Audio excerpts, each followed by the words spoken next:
Hello everyone, welcome to my YouTube channel the legal lady and I am Preeti Sangwan.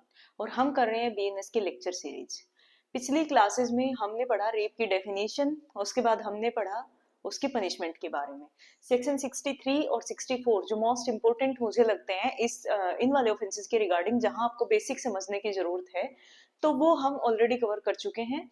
Section 63 में हमने पढ़ा था कि रेप होता क्या है, यानी कि रेप की डेफिनेशन। और सेक्शन 64 हमने दो क्लॉजेस में पढ़ा, पहला था जनरल और दूसरा था कुछ स्पेशल सर्कमस्टांसेस का। तो रेप की डेफिनेशन में हमने पढ़ा कि चार चीजें ऐसी होती हैं जो सेक्सुअल इंटरकोर्स कहलाती हैं। पहला, पेनिट्रेशन थ्रू पेनिस। दूसरा, manipulation of the part of the body of that woman. और तीसरा हमने पढ़ा इंसर्शन ऑफ एनी ऑब्जेक्ट और part of the body of that man but not being the penis. और चौथा हमने पढ़ा था application of mouth into the vagina, urethra और एनस ऑफ द लेडी या वुमन, जो भी। ठीक है, तो ये चारों क्लॉजेज ए से डी तक हमने कवर कर लिए थे। उसके बाद हमने पढ़ा कि ये तो सेक्सुअल इंटरकोर्स है। अब ये रेप कब बनता है? ये रेप बनता है जब आगे जो 7 सर्कमस्टांसेस दे रखे हैं उनमें से कोई भी एक सर्कमस्टांस सेटिस्फाई हो जाती है, जैसे कि against the will of that lady हुआ हो, against the consent of that lady हुआ हो, या फिर जो वो लेडी है वो इनकेपेबल ऑफ गिविंग कंसेंट है, या फिर 18 ईयर्स से लेस देन 18 ईयर्स उसकी एज है, या फिर उसने कंसेंट दी तो है लेकिन आउट ऑफ फियर दी है, या फिर उसने ये मान लिया कि मेरा हस्बैंड है जबकि उस मेन को पता है कि मैं इसका हस्बैंड नहीं हूँ, बट ये उस मिसकंसेप्शन ऑफ फैक्ट की वजह से मुझे कंसेंट दे रही है। तो इस तरह की हमने 7 सर्कमस्टांसेस पढ़े थे। अगर उनमें से किसी सर्कमस्टांसेस में ये सेक्सुअल इंटरकोर्स जो हमने ए से डी तक पढ़ा फॉल कर जाता है तो वो रेप कहलाता है। ठीक है, उसके बाद जब हम रेप की डेफिनेशन पे आए सेक्शन 64 में, तो हमने पहले क्लॉज में तो पढ़ी पनिशमेंट कि क्या पनिशमेंट होती है। अभी 10 ईयर्स की होती है, रिग्रेस होती है, अप टू लाइफ इंप्रिजनमेंट हो सकती है। ठीक है, और सेकंड क्लॉज में हमने कुछ स्पेशल सर्कमस्टांसेस पढ़े। स्पेशल क्यों थे? क्योंकि या तो जो अक्यूज्ड है, जो रेप करने वाला है, रॉन्ग डूअर, वो कोई स्पेशल वन है। Special one in the sense या तो कोई पुलिस ऑफिसर है, या फिर कोई पब्लिक सर्वेंट है, या फिर कोई ऐसा पर्सन है जैसे कि टीचर है या गार्डियन है, कोई ऐसा पर्सन है जो फिडेंशियरी रिलेशनशिप में है। ठीक है, तो इस तरह के अगर पर्सन है, कौन? रॉन्ग डूअर, तो वो स्पेशल सर्कमस्टांस में कवर हो रहे थे।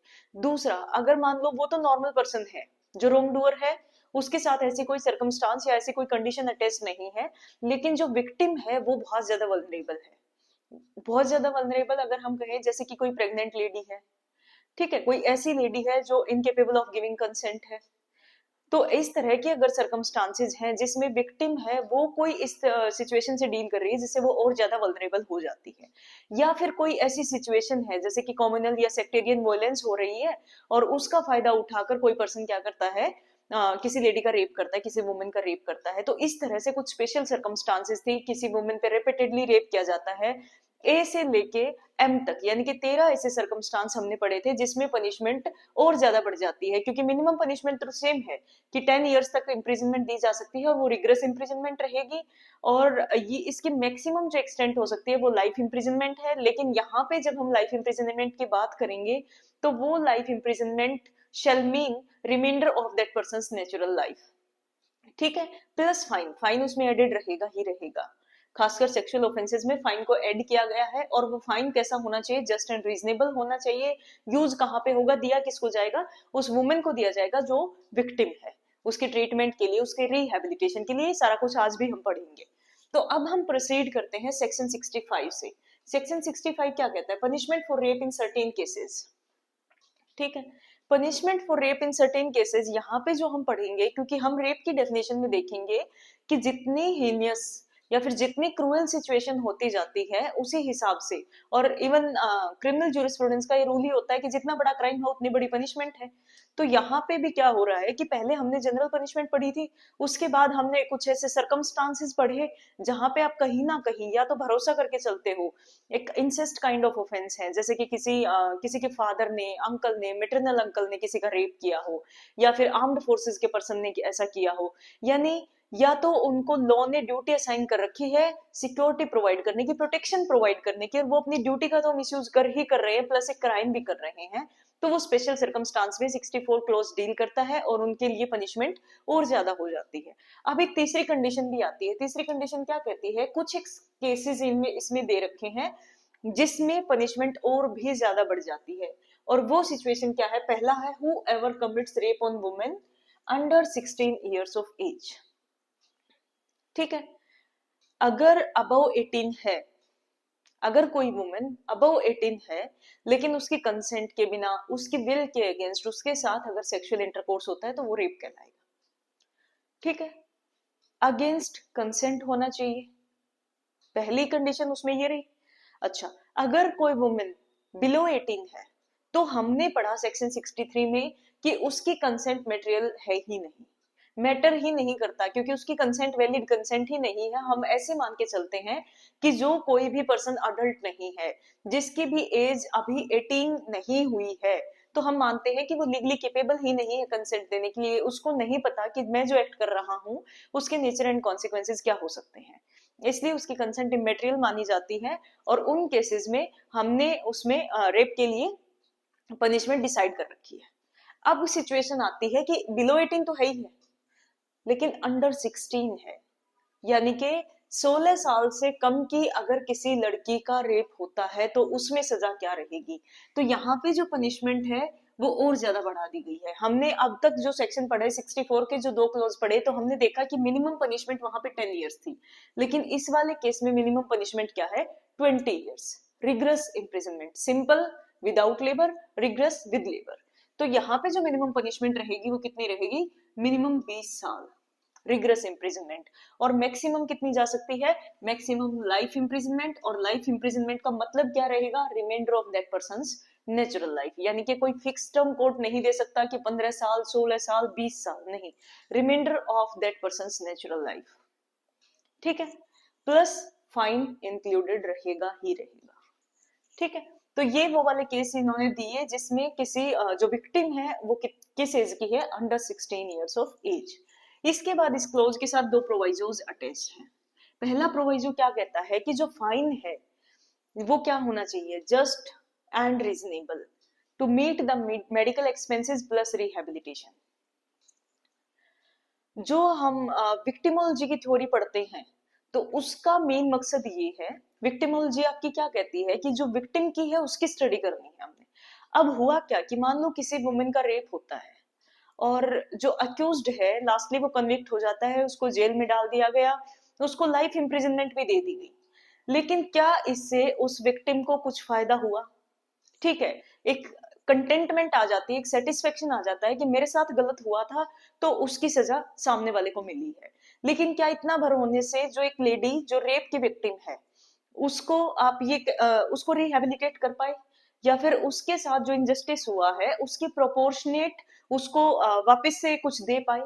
तो यहाँ पे जो फाइन के लिए जो ऐड किया गया है प्रोविजन, वो ये कहता है कि फाइन ऐसा नहीं होना चाहिए कि जस्ट ठीक है आपने एक नॉमिनल अमाउंट ऑफ फाइन लगा दिया उस पे एक्यूज्ड पे और उसको पनिशमेंट दे दी, क्योंकि यहाँ पे मैंडेटरी है कोर्ट के लिए कि plus fine and shall also be liable to fine, ये लिखा हुआ है। ठीक है, बट अगर मान लो कोई एक रेप हुआ किसी लेडी का, उसको मेडिकल ट्रीटमेंट भी लेना पड़ा है, उसको और भी इधर उधर के चक्कर लगाने पड़े हैं, उसको सोशल स्टिग्मा भी फेस करना पड़ा है, हो सकता है उसको जॉब वगैरह से निकाल दिया जाए, या फिर वो घर से निकल नहीं पा रही है सिर्फ इस वजह से कि उसके साथ ऐसा एक हीनियस काइंड ऑफ क्राइम हुआ है जिसे सोशल स्टिग्मा अटैच्ड है।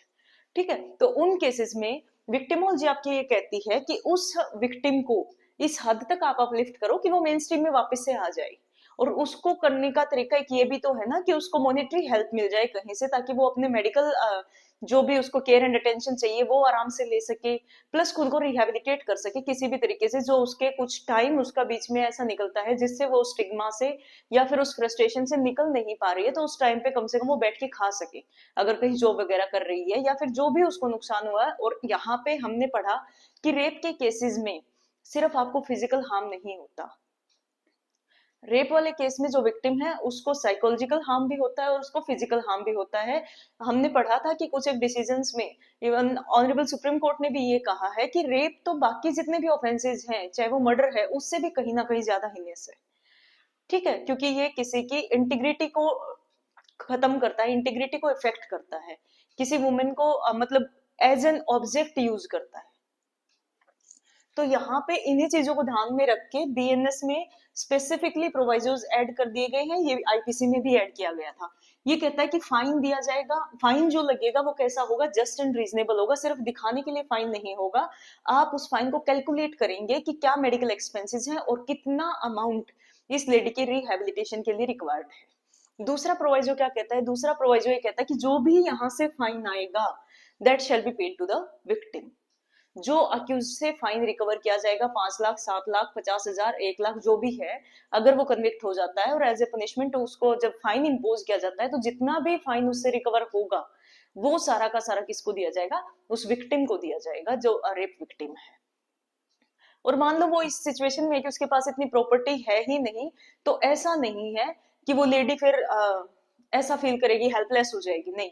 उसके बाद भी स्टेट की कंपनसेशन स्कीम होती है या फिर सेंटर की कंपनसेशन स्कीम होती है, जो विक्टिम कंपनसेशन स्कीम होती है, उनके थ्रू उनको कंपनसेशन दिया जा सकता है। लेकिन यहाँ पे जो प्रोवाइजो कहता है वो ये कहता है कि जो फाइन इम्पोज किया जाएगा वो इस सारी सर्कमस्टांसेस को कैलकुलेट करके किया जाएगा। हो सकता है कि 5 लाख का उसका अमाउंट है मेडिकल एक्सपेंसेस प्लस रिहेबिलिटेशन का जो कैलकुलेट किया गया, लेकिन वो फाइन इम्पोज करते टाइम पता लगता है कि जो अक्यूज्ड है उसके पास तो टोटल प्रॉपर्टी 2 लाख रुपए की है, उसके बाद तो दिवालिया। तो अब उससे कहां से रिकवर करेगा कोर्ट? तो इसका मतलब ये तो नहीं है कि विक्टिम को अब कोई हेल्प ही नहीं मिलेगी या फिर विक्टिम रिहेबिलिटेट नहीं कर पाएगी। विक्टिम का राइट इंटेक्ट रहता है। स्टेट की विक्टिम कंपनसेशन स्कीम वगैरह जो है उनके थ्रू उसको फाइनेंशियल हेल्प दे दी जाती है। ठीक है, यहाँ तक क्लियर है? ठीक है, उसके बाद आपका जो सेक्शन 65 है, इसमें एक पार्ट और है। इसमें ये कहता है, यहाँ पे तो हमने पढ़ा कि अगर विक्टिम की एज 16 साल से कम है, एक दूसरी और भी ज्यादा एग्रेवेटेड सर्कमस्टांस है जो ये कहती है कि अगर विक्टिम की एज 12 साल से भी कम है, ठीक है, तो क्या होगा? तो यहाँ पे पनिशमेंट क्या हो जाएगी? पहली पनिशमेंट तो minimum 20 years rigorous imprisonment. Minimum imprisonment तो कितनी दी जाएगी? 20 ईयर्स दी जाएगी प्लस रिग्रेस रहेगी। ठीक है, यहां तक तो सेम है दोनों में। दूसरा है मैक्सिमम इम्प्रिजनमेंट कहां तक जा सकती है? लाइफ इम्प्रिजनमेंट तक दी जा सकती है। That shall mean reminder of that person's natural life plus fine. ये तो होगी वही सेम पनिशमेंट जो अंडर 16 वाले केस में दी जा रही थी। यहाँ पे जो एडेड सेंटेंस है वो क्या है कि डेथ सेंटेंस भी दी जा सकती है, और डेथ। ठीक है, तो जो अंडर 16 वाले में हमने पढ़ी कि 20 साल से कम 20 साल रिग्रेस इम्प्रिजनमेंट, और मैक्सिमम क्या है? Life imprisonment. और लाइफ इम्प्रिजनमेंट का मतलब वही remainder of that person natural life, यानी कि उस पर्सन की डेथ कहाँ पे होगी? इन बार्स होगी, इन प्रिजन होगी। ठीक है, यहाँ पे ये पनिशमेंट तो है ही है, लेकिन अगर कोर्ट को सर्कमस्टांसेस से ऐसा लगता है, रीजनेबल लगता है, तो क्या भी दी जा सकती है? डेथ सेंटेंस भी उस पर्सन को दी जा सकती है जो कन्विक्ट हो रहा है। ये आपका सेक्शन 65 है। उसके बाद आता है सेक्शन 66। ये क्या कहता है? पनिशमेंट फॉर कॉजिंग डेथ और resulting in persistent vegetative state of victim. यानी कि कोई ऐसा एक्ट होता है जिसमें रेप करने वाला क्या करता है? रेप तो करता ही करता है, साथ में डेथ कोज कर देता है विक्टिम की। ठीक है, या फिर उसको परसिस्टेंट वेजिटेटिव स्टेट में छोड़ देता है। परसिस्टेंट वेजिटेटिव स्टेट का मतलब क्या है कि जहां पे आपको लगेगा कि ये इंसान breathe in breathe out properly कर रहा है, सांस लेता दिख रहा है आपको, और वो उसका एक स्लीप साइकिल भी है कि वो इतने घंटे सोता है, इतने घंटे जागा रहता है, आंखें खुली है, ठीक है, प्रॉपर तरीके से, लेकिन उसका ब्रेन काम नहीं करता। यानी कि उसके आसपास जितनी सराउंडिंग सर्कमस्टांसेस जो भी हैं वो किसी पे भी रिस्पॉन्ड नहीं कर रहा होता, इसको बोलते हैं परसिस्टेंट वेजिटेटिव स्टेट। ठीक है, तो यहाँ पे क्या कहता है section 66, who ever commits an offence under section 64 close 1 और 64 क्लोज 2, चाहे 64 क्लोज 1 का रेप है जो जनरल हमने पढ़ा था, और चाहे 64 क्लोज 2 का रेप है जिसमें हमने 13 स्पेशल सर्कमस्टांसेस पढ़ी थी, एंड दोनों चीज प्रूव करनी है।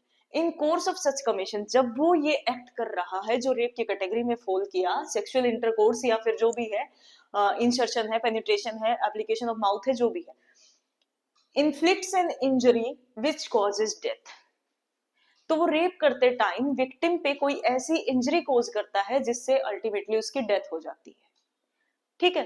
विच कॉजेज डेथ, यानी कि कोज है क्या, जो उसने इंजरी की, कब की, at the time of commission of that rape, ठीक है। तो यहाँ पे cause and effect relationship properly establish होना चाहिए कि उस वुमेन की डेथ हो गई है और क्यों हुई है, क्योंकि रेप करते टाइम उस पर्सन ने, जो अक्यूज्ड है, उसने उसको इस तरह की इंजरी कोज की थी और इस इंजरी की वजह से इस लेडी की डेथ हुई है, ठीक है। तो अगर cause and effect relationship establish नहीं होगा तो हो सकता है वो सिंपल रेप के लिए तो लायबल रहे 64 क्लोज 1 या 2 में, जैसे भी सर्कमस्टांसेस होंगी, लेकिन जरूरी नहीं है कि वो सेक्शन 66 में फॉल करे। बट आप अगर cause and effect relationship properly establish कर देता है प्रोसिक्यूशन, तो वहां पे फिर लायबिलिटी है वो सेक्शन 66 में आ जाएगी, जहां पे पनिशमेंट और ज्यादा सीवियर है। तो क्या कहता है कि and in the course of such commission inflicts an injury which causes death, या फिर परसिस्टेंट वेजिटेटिव स्टेट, ठीक है। तो इस केस में पनिशमेंट क्या रहेगी, 20 साल की रिग्रेस इम्प्रिजनमेंट मिनिमम, ठीक है। ये तो सब में थी, ऊपर वाले सेक्शन में भी दोनों केसेस में थी। मैक्सिमम इम्प्रिजनमेंट वही लाइफ इम्प्रिजनमेंट, लाइफ इम्प्रिजनमेंट का मतलब remainder of that person's natural life plus fine, यहां तक ठीक है। इसमें भी जो एडेड कंडीशन है वो क्या है कि डेथ सेंटेंस भी दी जा सकती है, क्लियर है। तो आपने याद रखना है कि 65 के तो सेकंड पार्ट में और 66 में दोनों में ही डेथ सेंटेंस इंक्लूडेड है, यानी कि अगर विक्टिम 12 साल से कम की एज की है तो भी अक्यूज्ड को क्या दी जा सकती है, डेथ सेंटेंस दी जा सकती है। और अगर इमेटेरियलिस्टिक इमेटेरियल ऑफ एज, एज का कोई मैटर नहीं है, कोई भी वुमेन है जिसका रेप करते टाइम पर्सन ने उसको ऐसी इंजरी कोज कर दी जिसकी वजह से उसकी डेथ हो जाती है या फिर वो परसिस्टेंट वेजिटेटिव स्टेट में चली जाती है, तो उस केस में भी डेथ सेंटेंस दी जा सकती है। लेकिन मिनिमम आपकी जो पनिशमेंट प्रोवाइडेड है वो है 20 साल तक की रिग्रेस इम्प्रिजनमेंट, 20 साल की, और लाइफ इम्प्रिजनमेंट भी दी जा सकती है, जो लाइफ इम्प्रिजनमेंट का मतलब है remainder of that person's natural life. ये आपका सेक्शन 66 है। उसके बाद आता है सेक्शन 67। ये क्या कहता है, sexual intercourse bye husband upon his wife during judicial separation. यहाँ पे वर्ड रेप यूज ही नहीं हुआ, यहाँ पे वर्ड यूज हुआ है सेक्सुअल इंटरकोर्स, ठीक है।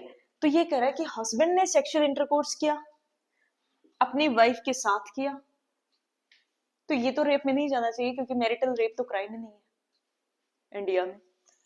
तो यहाँ पे ये कहता है कि sexual intercourse bye husband upon his wife during judicial separation. अब ये जुडिशियल सेपरेशन का क्या मतलब है, हमने देखा है कि मतलब जो जितने भी हमने फैमिली लॉज पढ़ते हैं उनमें कोई भी ऐसा फैमिली लॉ नहीं है जो डाइवोर्स को सपोर्ट करता हो, ठीक है। तो कहीं ना कहीं कोर्ट पे भी एक ड्यूटी रहती है कि जब भी आपके पास कोई इस तरह का केस आता है तो आपने क्या करने की कोशिश करनी है कि फैमिली इंटेक्ट रहे, रिकॉन्सिलिएशन हो जाए उनके बीच में। तो ऐसे केसेस में जब भी कोई डाइवोर्स का केस कोर्ट के सामने आता है तो उन केसेस में कोर्ट क्या करते हैं, कूलिंग ऑफ पीरियड टाइप वो उनको देना चाह रहे होते हैं और इसलिए उनको 1 साल का जुडिशियल सेपरेशन ऑर्डर कर दिया जाता है रादर देन डिवोर्स, क्योंकि डिवोर्स के बाद आपको रिवर्ट बैक करने के लिए कोई भी चांस आपके पास नहीं है। लेकिन जुडिशियल सेपरेशन में अगर आपको लगता है, ये हिंदू लॉ के अकॉर्डिंग अगर मैं बात करूं तो 1 साल तक का दिया जाता है, और जुडिशियल सेपरेशन में उनका स्टेटस चेंज नहीं होता, मैरिड ही कहलाते हैं, दोनों में से कोई भी कहीं और शादी नहीं कर सकता, अदरवाइज ही और she will be responsible for bigamy, और दोनों हस्बैंड वाइफ भी कहलाएंगे, ठीक है यहाँ तक। लेकिन अगर वो चाहें तो वापस से अपने मैरिज को कंटिन्यू कर सकते हैं, ठीक है। तो ये जुडिशियल सेपरेशन कहलाता है, ये लीगल ऑर्डर है। जुडिशियल सेपरेशन यानी कि जुडिशरी के द्वारा दिया हुआ सेपरेशन, ऐसा नहीं कि हमने डिसाइड किया कि चलो 1 साल अलग रह लेते हैं और उस टाइम पे अगर हस्बैंड वाइफ के साथ सेक्सुअल इंटरकोर्स कर लेता है तो वो रेप की सिचुएशन में नहीं जाएगा, वो सेक्शन 67 में फॉल नहीं करेगा। पहली बात, जो सेपरेशन है वो जुडिशियल सेपरेशन होना चाहिए जो प्रॉपर कोर्ट ने ऑर्डर के जरिए दिया हो, ठीक है। जुडिशियल सेपरेशन के ग्राउंड भी वही होते हैं जो डाइवोर्स के होते हैं, क्रूएल्टी, अडल्ट्री एक्सेट्रा। तो यहाँ पे कहता है कि अगर कोर्ट ने जुडिशियल सेपरेशन ऑर्डर कर दिया, इसका मतलब हस्बैंड और वाइफ अलग अलग रह रहे हैं, और उस टाइम पे अगर हस्बैंड अपनी वाइफ के साथ कोई भी सेक्सुअल इंटरकोर्स करता है, किस वाइफ के साथ, हु इज लिविंग सेपरेटली, जो अलग रह रही है, whether under a degree of separation or otherwise without her consent, अगर दोनों की सहमति से सेक्सुअल इंटरकोर्स होता है तो वो सेक्शन 67 में फॉल नहीं करेगा। लेकिन अगर लेडी की कंसेंट के बिना अगर उसके साथ सेक्सुअल इंटरकोर्स होता है तो सेक्शन 67 में उस पर्सन को, उस हस्बैंड को लायबल माना जाएगा। और कितनी पनिशमेंट दी जा सकती है? मिनिमम 2 इयर्स, 2 साल की कम से कम। लेकिन इधर डिस्क्रिप्शन सिंपल भी दी जा सकती है, रिग्रेस भी दी जा सकती है। जो कोर्ट को जुडिशियल रीजनिंग के बाद सही लगेगा वो ऑर्डर कर सकती है। और मैक्सिमम कितनी दी जा सकती है? मैक्सिमम 7 साल प्लस फाइन। ठीक है। इस सेक्शन में एक एक्सप्लेनेशन भी अटैच्ड है जो कहती है कि sexual intercourse shall mean any of the act in section 63 clause A to D. ये मैं आपको बहुत बार बता चुकी हूँ। इसमें 4 चीजें इंक्लूडेड हैं। पहला पेनिट्रेशन, दूसरा इंसर्शन, तीसरा मैनिपुलेशन, चौथा एप्लीकेशन। ठीक है। तो यहाँ पे भी वो सेम बात कर रहा है कि सेक्सुअल इंटरकोर्स में ये चारों चीजें कवर होंगी और उसी तरीके से होंगी कि कौन से पार्ट में हम मानेंगे। जैसे कि पेनिट्रेशन के केस में हम माउथ को भी कंसीडर कर रहे थे, बाकी किसी केस में माउथ इंक्लूडेड नहीं था, सिर्फ यूरेथ्रा, वेजाइना और एनएस इंक्लूडेड था। ठीक है। ये आपका सेक्शन 67 है। इसके बाद हम आते हैं सेक्शन 68 पे। सेक्शन 68 क्या कहता है? Sexual intercourse by person in authority. अगर कोई पर्सन इन अथॉरिटी है और वो सेक्सुअल इंटरकोर्स करता है। अब पर्सन इन अथॉरिटी में कोई जेल का स्टाफ हो सकता है, कोई पुलिस ऑफिसर हो सकता है, पर्सन इन अथॉरिटी में कोई हॉस्पिटल का स्टाफ हो सकता है। लेकिन ये सारी सिचुएशन तो हमने सेक्शन 64 क्लोज 2 में कवर की थी। तो यहाँ पे और उसमें क्या डिफरेंस है? पहली चीज, वहां पे था rape by the person in authority और यहाँ पे है sexual intercourse by person in authority. अब दोनों में फर्क क्या है? ये कहता है कि whoever being in a position of authority or in fiduciary relationship, अगर कोई पर्सन जो किसी भी अथॉरिटेटिव पोजीशन पे है या फिर फिड्यूसरी रिलेशनशिप में है। फिड्यूसरी रिलेशनशिप का मतलब मैंने बताया था relationship of trust and confidence, जैसे कि टीचर स्टूडेंट का है या फिर अंकल और नीस का है, फादर और डॉटर का है। ठीक है। और अ पब्लिक सर्वेंट, या फिर कोई पब्लिक सर्वेंट है। इंटरप्रिटेशन क्लोज 12 क्लोजेस दे रखे हैं कौन कौन पब्लिक सर्वेंट में कवर होगा। या फिर कौन है? सुप्रिटेंडेंट और manager of jail, remand home और other place of custody established by और under any law for the time being in force. किस लिए? या फिर कोई वुमेन और चिल्ड्रन इंस्टीट्यूशन है, यानी कि कोई रिमांड होम है, कोई भी ऐसा प्लेस जो सेफ कस्टडी के लिए है वुमेन की या चिल्ड्रन की, या फिर वल्नरेबल जो भी वुमेन है, चाहे वो विडोज के लिए बना रखा है, चाहे वो ऐसी वुमेन के लिए है जिन्होंने कोर्ट मैरिज कर ली, जो घर से भाग के आई हुई है, जो जनरल पार्लेंस में हम वर्ड यूज करते हैं। और whoever being in मैनेजमेंट और स्टाफ ऑफ हॉस्पिटल, या फिर कोई ऐसा पर्सन जो मैनेजमेंट में है किसी हॉस्पिटल की या फिर स्टाफ में है। ठीक है। वहां का ओनर भी हो सकता है, कोई मैनेजर भी हो सकता है, कोई कैशियर भी हो सकता है, वहां का सफाई कर्मचारी भी हो सकता है, वहां का कोई नर्सिंग स्टाफ भी हो सकता है। ये सारे कवर होंगे सेक्शन 68 में। अब ठीक है, ये मोस्ट ऑफ द सर्कमस्टांसेस तो हमने सेक्शन 64 क्लोज 2 में पढ़े थे। यहाँ पे डिफरेंस क्या है? अब्यूजेज सच पोजीशन और फिड्यूसरी रिलेशनशिप, वो पर्सन जो अथॉरिटी में है, वो पर्सन जो हमने यहाँ पे पढ़ा है कोई पब्लिक सर्वेंट है, वो पर्सन जो किसी जेल का, रिमांड होम का या फिर कोई भी प्लेस ऑफ कस्टडी है उसके मैनेजमेंट या स्टाफ में है, या हॉस्पिटल के स्टाफ या मैनेजमेंट में है, अपनी पोजीशन का अब्यूज करता है, अपने उस रिलेशनशिप का अब्यूज करता है। क्या करने के लिए? कि वहां पे उनकी कस्टडी में या उनके अंडर चार्ज कोई वुमेन आई है और प्रेजेंट है कहाँ पे? उन्हीं प्रीमाइसेस में। ठीक है। उसके साथ सेक्सुअल इंटरकोर्स करता है, लेकिन बिना कंसेंट नहीं करता। कैसे करता है? या तो उस लेडी को इंड्यूस करता है या फिर उस लेडी को सिड्यूस करता है। इंड्यूस और सिड्यूस का मतलब है, इंड्यूस में होता है आप कहीं ना कहीं कंपल्शन का एलिमेंट है कि आप ये कह रहे हो कि अगर आप ऐसा करती हैं, नहीं करती हैं, तो आपको ये डिसफेवर मिलेगा। और सिड्यूस का मतलब होता है ल्योर करना। ठीक है। किसी भी तरीके से आप उसको ये हिंट दे रहे हो कि अगर आप मेरे साथ सेक्सुअल इंटरकोर्स कर लेंगे तो आपको यहाँ पे ये बेनिफिट मिल जाएगा, और वो लेडी इस एवज में कंसेंट दे देती है। तो हम इसको रेप के इक्विवेलेंट तो नहीं रख सकते, क्योंकि कहीं ना कहीं जो बेनिफिट है वो उस लेडी ने सीख किया, वो इंड्यूस हुई है, सेड्यूस हुई है, जिसकी वजह से उसने कंसेंट दे दी है। लेकिन ये जो पर्सन है, इन्होंने अपनी जो पोजीशन थी, जो अथॉरिटेटिव पोजीशन थी, जो फिडुसरी पोजीशन थी, उसका मिसयूज किया है, उसको अब्यूज किया है, और इसकी वजह से ये कवर होंगे सेक्शन 68 में। एक स्पेशल सर्कमस्टांसेस बन जाती है जिसको हम रेप की डेफिनेशन में नहीं ला सकते, क्योंकि यहाँ पे अब्सेंस ऑफ कंसेंट वाला मटेरियल प्रूव नहीं हो पाएगा। हाँ, ये जरूर प्रूव हो जाएगा कि कंसेंट तो थी, लेकिन क्यों थी? क्योंकि मेरे को इंड्यूस किया गया, मेरे को सिड्यूस किया गया। ठीक है। और यहाँ पे पनिशमेंट कितनी रहेगी? सिंपल पनिशमेंट रहेगी 5 से 10 साल, यानी कि मिनिमम 5 साल, मैक्सिमम 10 साल रिग्रेस इम्प्रिजनमेंट। क्लियर है? प्लस क्या रहेगा? फाइन रहेगा। ये जो सेक्सुअल इंटरकोर्स है ये रेप में कवर नहीं होगा, इसलिए इसमें सजा भी कितनी है? 5 से 10 साल, लेकिन है रिग्रेस इम्प्रिजनमेंट प्लस फाइन रहेगा। इसके बाद आपके सेक्शन 68 में 4 एक्सप्लेनेशन अटैच्ड हैं।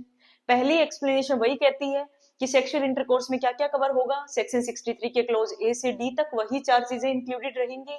दूसरा ये बताती है कि जो एक्सप्लेनेशन हमने पढ़ी थी, फर्स्ट एक्सप्लेनेशन सेक्शन 63 में पढ़ी थी कि vagina shell also mean the labia majora, वो भी इस पे अप्लाई होगी।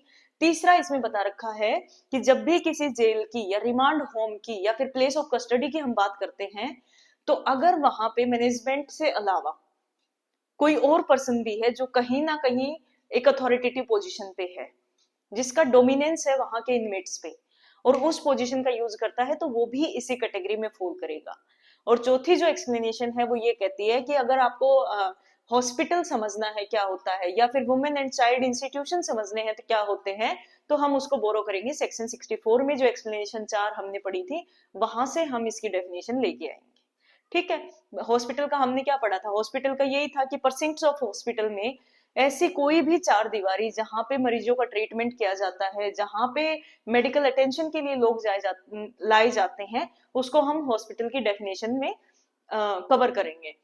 दूसरा, वुमेन एंड चाइल्ड इंस्टीट्यूशन की जब हमने बात करी थी, तो लॉ द्वारा एस्टेब्लिश कोई भी ऐसी जगह जहां पे वुमेन को या चाइल्ड को सेफ कस्टडी के लिए रखा जाता है, वो वुमेन्स एंड चिल्ड्रंस इंस्टीट्यूशन ही कहलाएगा।